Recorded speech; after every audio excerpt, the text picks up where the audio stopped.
Be ready. 5 seconds. Start. Mr. Chairman, I readily concede the Finance Minister's claim that as he was till recently the Minister for Commerce and Industry, he knows much more about the subject of the bill before us than any of us. As for the distinguished friend who sits behind him and who knew more of this subject than he himself did, he has virtually expressed his opinion in the few interruptions that he made when my honorable friend was speaking.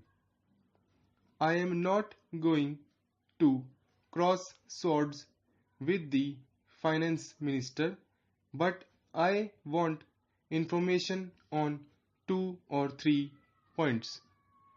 He pointed out the reasons for the increase in the price of cloth. One was the increase in the price of cotton and the other increasing demand for cloth. I understand that a part of the increase is also due to the increase in the price of coal.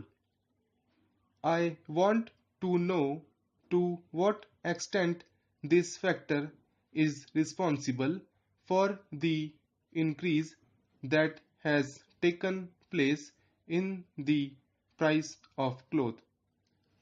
It may not be sufficient to account for the actual rise, but we should know to what extent coal is responsible for the upward trend in the price of the cloth.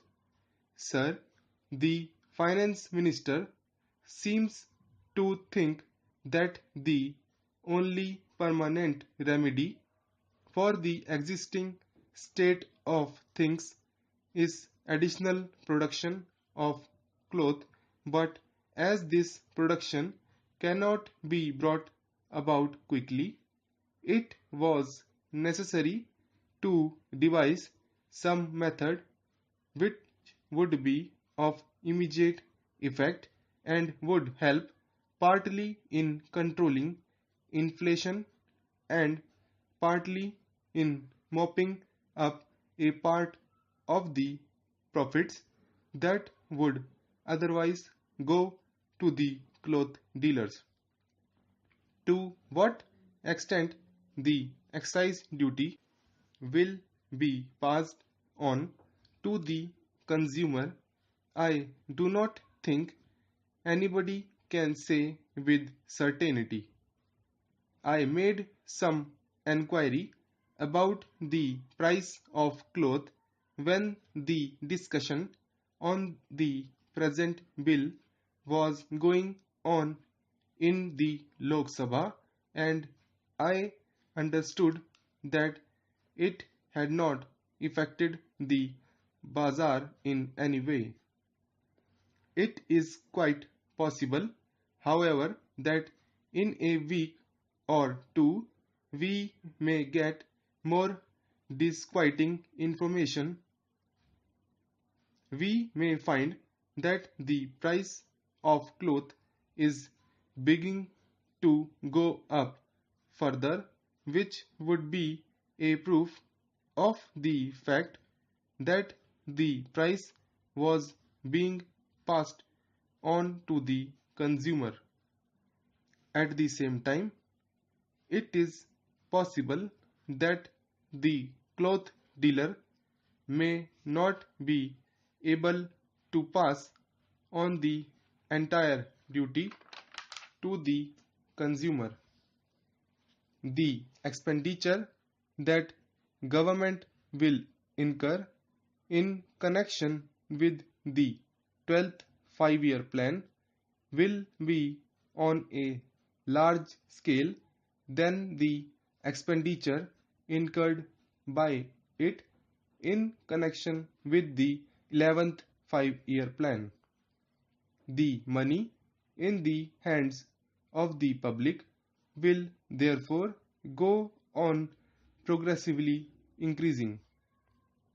There is no possibility, therefore, of the demand for cloth going down.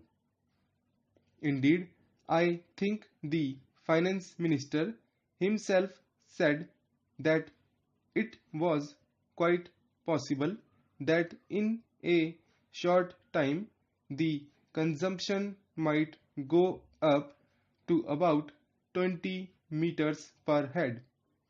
The finance minister said that he could not suggest a quick remedy.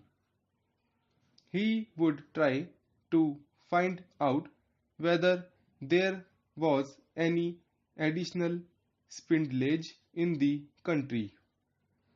If there was, he would see that it was brought into use immediately.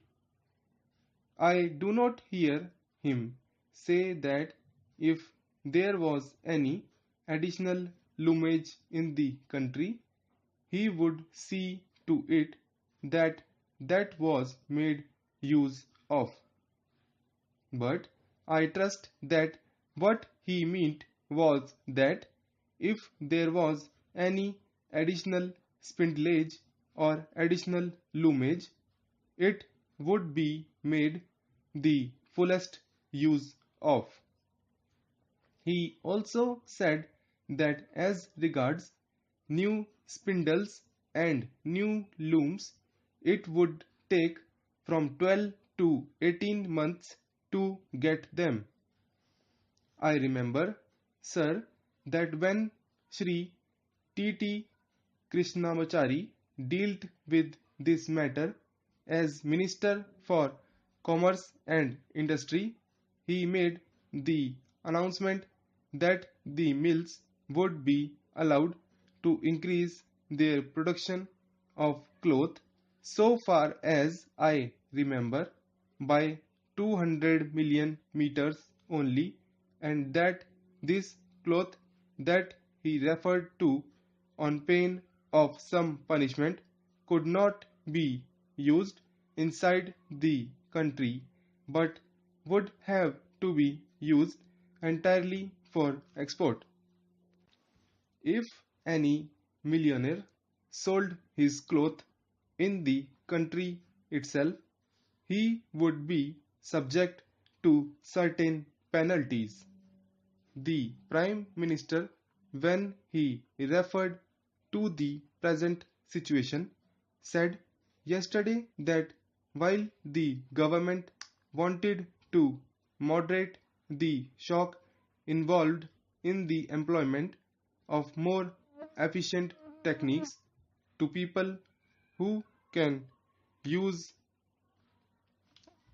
them at present, it was not prepared to put a permanent ban on the employment of higher techniques in the future, and that it was not the policy of the government to restrict the production of cloth when consumption was going up.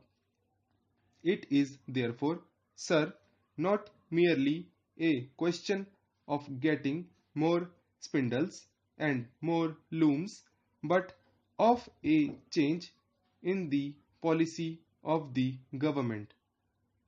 The announcement that was made by Sri T.T.